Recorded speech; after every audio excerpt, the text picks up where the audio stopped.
Hello students, welcome back. In this video, we are going to learn about units 4, 5 and 6 from the chapter Peasants, Zamindars and the State. We will understand the role of forest and tribal communities, the position of Zamindars in rural society and the Mughal land revenue system. Let's begin. Forest and tribes. In which we are going to study India, rural India was not only about farming. Apart from farm villages, large forests covered many parts of India. Eastern, central, northern, Jharkhand, western Ghats, and Deccan Plateau. Around 40% of the land may have forest during the Mughal period. That is what they estimated. Who were the forest dwellers? They called jungli in Mughal records. Did not mean uncivilized. It simply meant people who lived off gathering forest produce, that is honey, forest, gum, etc., hunting, fishing, shifting agriculture. What do you mean by shifting agriculture? Clearing a patch, farming it for a few years, then moving to another place. Now, activities were seasonal. Example, the Beals. Who were they? Beals are a tribal community lived mainly in western and central India, especially in Rajasthan, Gujarat, Madhya Pradesh and Maharashtra. They were known for forest-based livelihoods like hunting, gathering and shifting cultivation during the Mughal period. So what were their activities during the different seasons of the year? Spring collected forest produce, summer they did fishing, monsoon they cultivated, autumn and winter they went for hunting. This lifestyle required mobility, meaning moving from one place to another. Forest as a refuge. For the state, forests were a mawas. Mawas, we were the refuge for rebels. Babur noted, jungles gave good defense, allowing people to refuse taxes. State entry into forest. The Mughal state needed elephants for the army. Forest people had to give elephants as peshkash. Peshkash means tax and kind. Kings also hunted in forest, symbol of the ruler caring for all subjects. Hunting was painted by artists as a symbol of harmony in the empire. Now, commercial impact on forest people. Forest products like honey, beeswax, gumlac were in demand. Gumlac was a big export in the 1600s. Elephants were captured and sold. Trade included barter. Some tribes like Lohanis in Punjab did long distance and local trade. Tribal chiefs becoming ruler. Tribes had leaders, they were called as chieftains. Many became zamindars or even kings. To rule, they need armies recruited from their own clan, that means lineage group. In Sindh, armies of 6,000 cavalry, that is horsemen, and 7,000 infantry, that means foot soldiers. In Assam, Ahom kings had pigs. What is this pigs? People who served in the army in return for land. Elephant capture in Assam became a royal monopoly. That is, only the king could do it. Shift from tribal to kingdom rule. Process began earlier but became full by 16th century.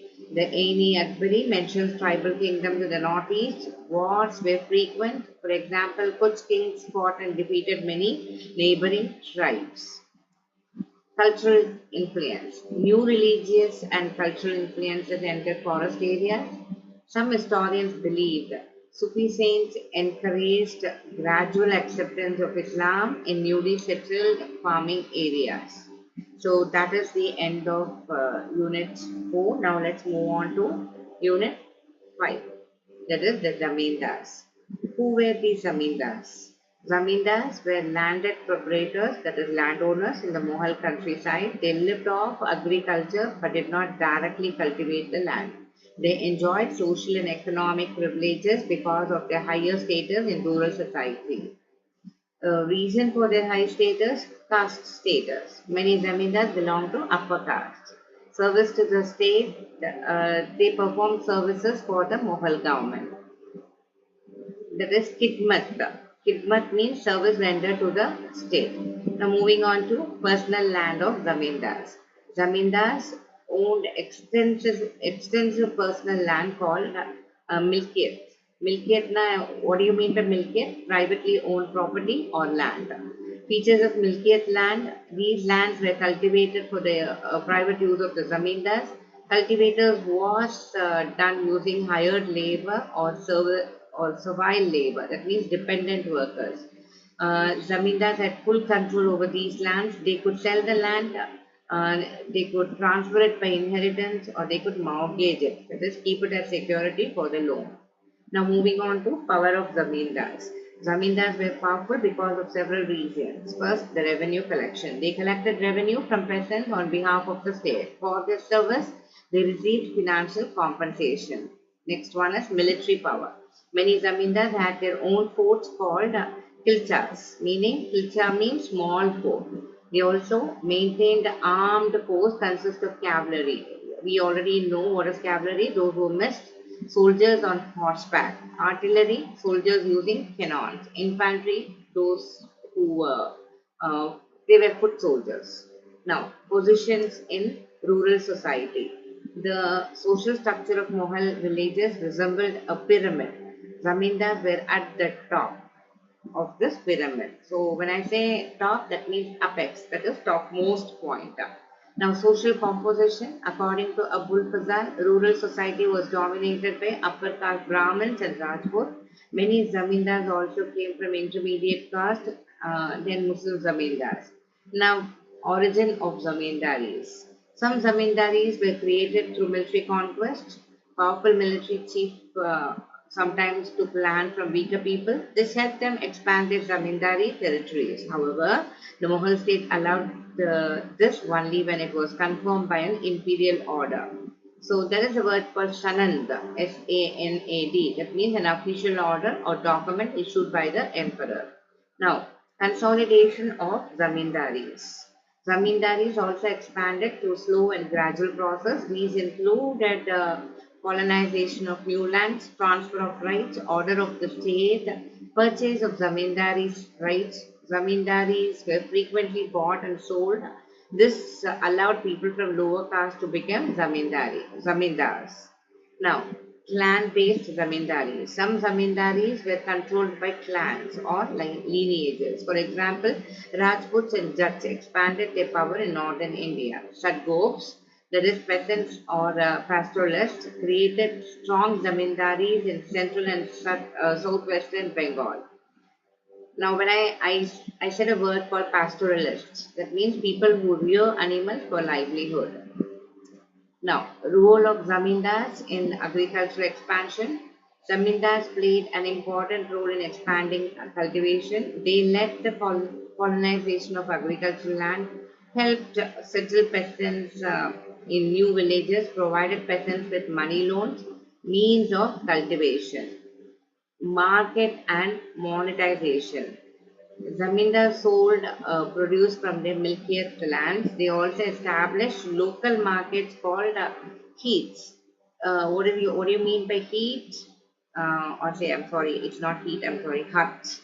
Huts. It's a periodical rural market. Peasants came to this market to sell their produce. Children, it is not heat, it is huts. They also established local market called huts. Huts are nothing but periodical rural market. Peasants came to this market to sell their produce. So what are the results? Buying and selling of zamindars and agricultural goods increased. Monetization. What do you mean by the word monetization? Increasing use of money in economic transaction. Now, relationship between zamindars and peasants. Zamindars were often an exploitative class, but the relationship with peasants also included reciprocity. That means mutual exchange. Then they also had a relationship with peasants, uh, paternalism, that means protective attitude, and patronage, support and protection. So the next one that we are going to study is views of Bhakti saints. Bhakti saints criticized caste discrimination and social oppression. However, they did not usually describe zamindars or moneylenders as oppressors. Instead, they often criticized the revenue official of the state.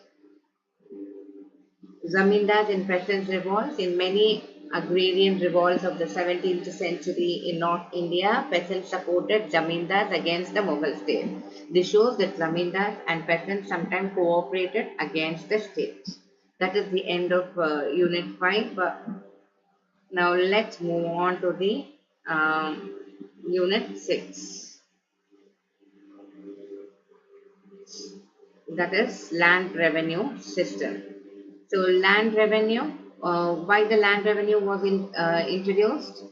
Or say it is very important. It was very important. Main income for the Mughal Empire. Revenue from land was the economic backbone of the empire. Without it, the state could not run the administration, army, or projects.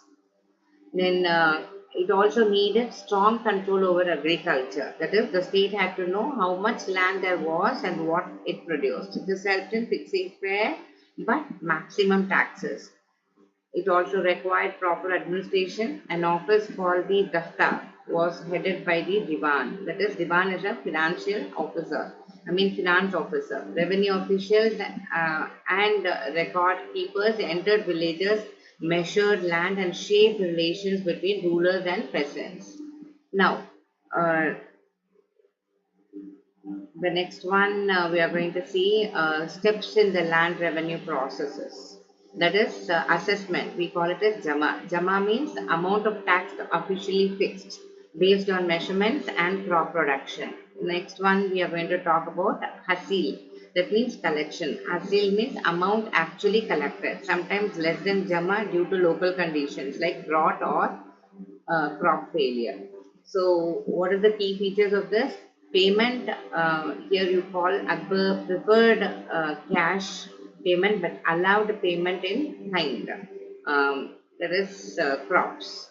Land measurement, both cultivated and cultivable land were measured, continuous update. Even Aurangzeb in 1665 ordered annual records of cultivators in each village. What are the limitations? Some areas like forest remained unmeasured because they were huge and inaccessible. So that is the end of our unit 6. I have given you 8 marks questions, board based questions. I wanted you to revise this video again and try to write them on your own. I will see you the more topics from this lesson in my next video. Until then, thank you.